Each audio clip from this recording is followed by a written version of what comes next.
had threatened to impose an additional 10% tariff on all Chinese goods, saying he would do so on his first day in office. During Trump's first term, many Chinese products were subject to tariffs ranging from 7.5% to 25%.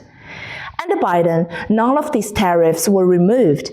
In fact, the blockade on China's tech industry has been further intensified. By 2025, Chinese goods exported to the United States may face tariff rates between 17.5% and 35%. Imports account for about 40% of US GDP, and a large portion of this consists of raw materials and industrial inputs purchased by US companies, not consumer goods.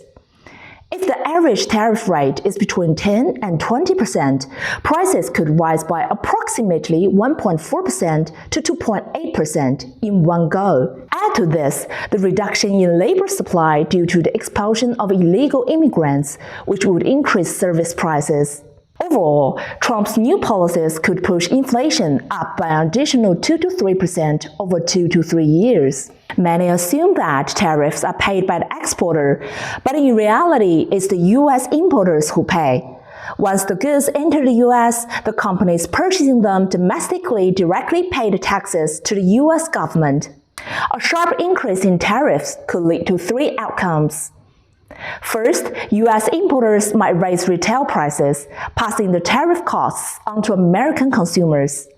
Second, U.S. importers might absorb the tariff costs without increasing prices, which would reduce their profits, meaning American business bear the negative impact.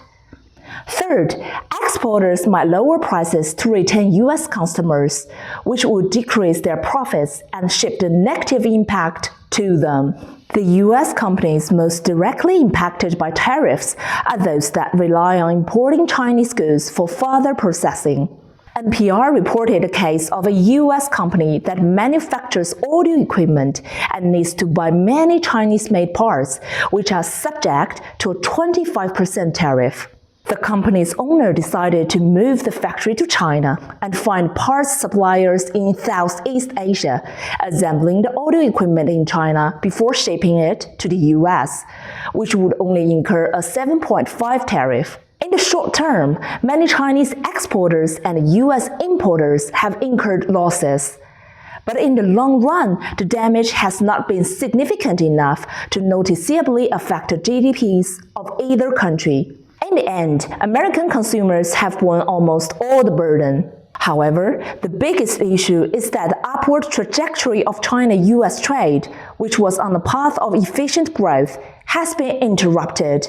This is a field with significant potential to expand, and slow growth is both painful and regrettable. Meanwhile, U.S. manufacturing did not benefit from the tariffs.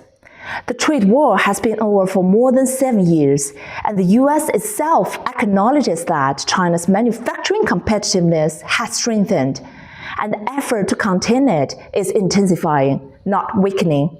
The root problem is that U.S. manufacturing has lost ground, with both workforce and industrial competitiveness declining. This is not something that can be corrected in the short term.